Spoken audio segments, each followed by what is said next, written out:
Florida and Georgia, the world's largest cocktail party, baby.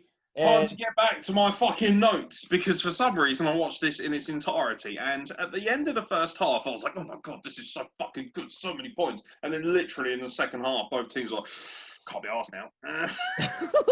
Kind of slowed right down after that. I was like, what do you think you're doing?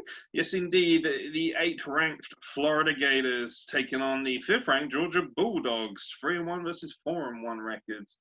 And the Georgia Bulldogs did not look like the favourites in this game. This was another game. There were so many games I watched, right, this weekend, where the first play, they just, for some reason, everyone was going for the quick, sharp jab, to hit him early. Magnificent running touchdown. Stetson Bennett the 4th. I was getting all excited. Well, here he goes. Here comes the mailman. The postman. He's my kindred spirit. He's going to deliver a fucking signed and delivered package. That's what he's going to do. And then he got injured and and then just had to kind of, mill around. Looks like he had a collarbone injury of some sort, or a neck injury. I bring that a lot. Yeah, and the guy who came in for him, Mathis, I think it was. Yeah, Dwan Mathis. Fucking awful. Okay, I thought that they had somehow managed to find themselves a coloured Drew Lock for the evening. Not good, this guy. Not good. He couldn't throw. Could not throw to save his life. Oh, my God. It's like watching, ironically enough, with the Florida Gators on the field, it was like watching Tebow. It's just like he could run just fine. Couldn't throw the ball. And that hurt a tremendous amount. But the problem with this game simply came down to the fact that every time the Gators had the ball, it seemed like they were going to score. And the Bulldogs, they couldn't keep pace with them. They ran out of steam. The Gators just completely outmatched them. They outstrengthened them. There was definitely injuries. I think if Stetson Bennett the 4th stays in the game, I think it's a little bit closer. A crazy first half, though. Crazy. Neither team's defense bothered to play in the first half. Absolutely amazing. And in the second half, it was like a defensive clinic. You're like, oh, okay. Good game, though. Kyle Trask, I told you, boy was going to go off. Yeah, 30 of 43, 474, 4 touchdowns and an interception. Breaks the SEC record with 4 touchdown throws. Just fucking yummy. Yeah, him and Justin Shorter were linking up very nicely in this game. He's got a really good, I don't know what the word would be. I was going to say telepathy. That might be a bit too much. But he's got a very good working relationship with his players. They trust him. And he trusts, in turn, his wideouts to get the ball in tough situations. And if you go back and watch it, there are a lot of big chunk plays here with yards after the catch. So ultimately, don't get me wrong, he had a fantastic game, Trask, no question. But I think it wouldn't have been quite as fantastic if it hadn't been for the fact that his wideouts were really good at grafting after the carry, picking up extra yards, finding room. Some great plays being made here. Players just stretching out like crazy, trying their best to do an Odell Beckham Jr. impression. It was interesting, actually. The Gators are always one of those teams that I keep hearing about, and as a rookie fan, I'm thinking, well, I expect them to be good, so they'll probably turn up at some point. But, the Bulldogs hit them in the mouth so early. You thought, ooh. Problem was, they didn't have the pace to get going. Yeah.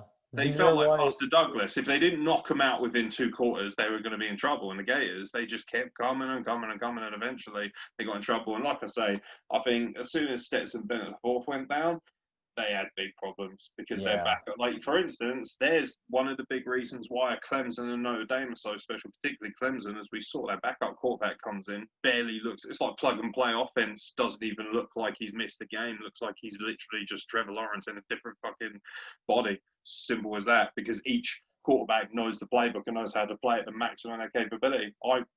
You could argue they probably have 2 Heisman candidates on their team, if they were both afforded the opportunity to play a full season. Whereas with this, Stetson Bennett the 4th, he goes down, and Mathis came in, and he was not very good whatsoever. So if I'm Georgia, I'm sitting there thinking, better do some fucking really hard work, making sure we got good depth in this squad going forward, because that's probably what's going to keep them from being a heavyweight contender. With the performance of Kyle Trask, do you see him getting into a Heisman race? Because right now, I believe he deserves recognition. Absolutely. I don't know what kind of wins he's got coming into this game as much. It was very.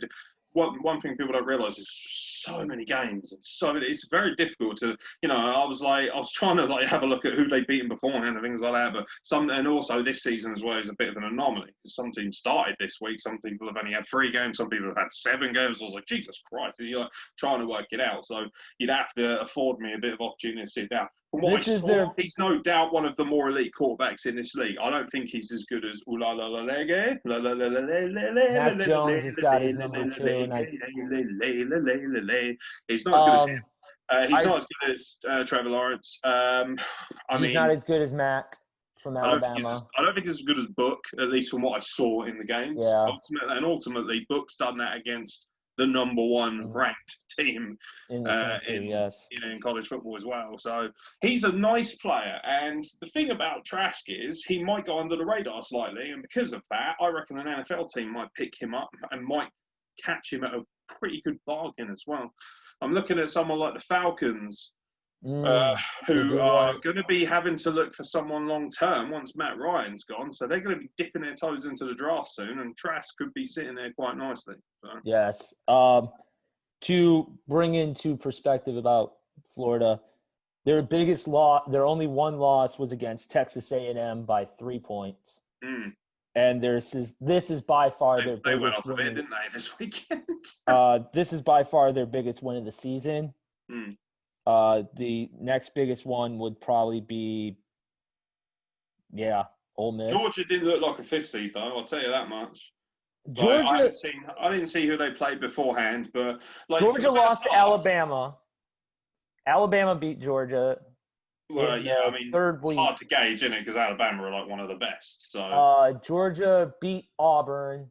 Give me a second. I kind of remember, but so is a lot of this down to the fact that Stetson Bennett IV got injured? Yes, honestly.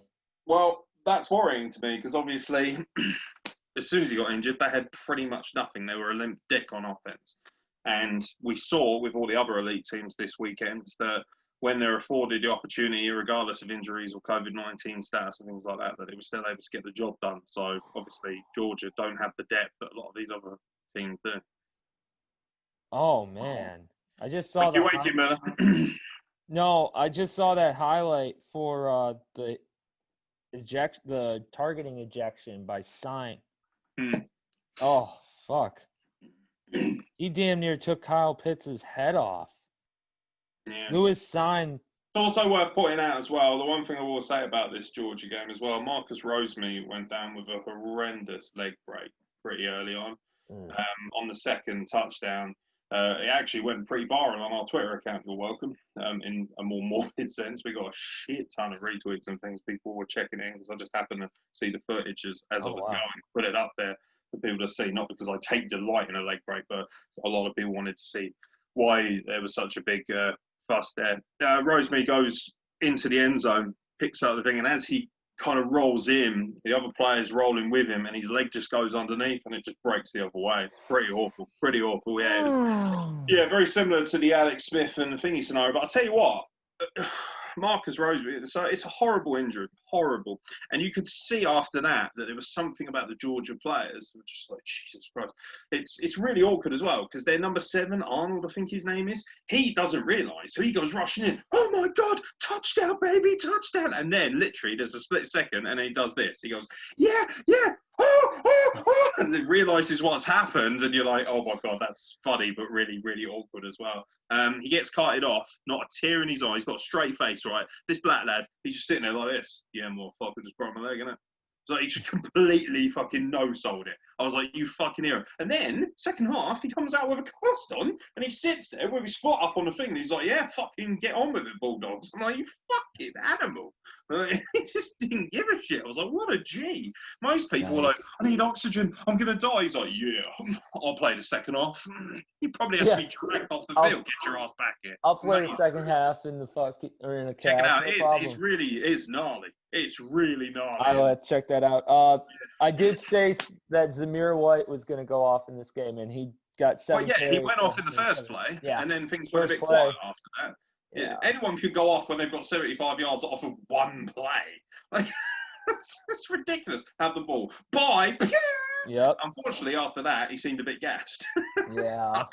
Everything slowed down for him. But yeah, he looks capable. His problem is going to be a little bit more of intelligence, from what I could tell. There were a lot of times where he took the ball, he tried to be too clever. He'd run back out and try and find another lane. And by that point, they were chasing him down. Going, "Come here, boy, it's lunch money time, baby." And yeah, but no. Enough about the Bulldogs for me. I thought they looked really good in the first quarter. Then they ran out of steam. Injuries didn't help. The leg break was emotionally, I think, very shattering for them. But I'm interested to see how they do. They're a team that I'll be curious to see, because obviously if they maybe struggle in the next couple of games, then I'll understand that maybe they don't have the quality that a lot of people think they do. But they might come thundering back. You don't know. Stetson Bennett didn't certainly look like a guy who would miss a lot of game time. You know, he was stood there. He looked like he wanted to get out of it. He just kept doing this. He was like, my neck. And they were just like, yeah, nah, we're not going to risk it. Right. Georgia, with this loss, are now tied with Florida. Florida controls their destiny. If they can run the rest of the games, they will go to the SEC championship game to face either Alabama or Auburn, because that's who it's essentially going to come down to. Or not Alabama and Auburn, Alabama and Texas A&M. I saw enough on offense to know that they'll cause a lot of trouble.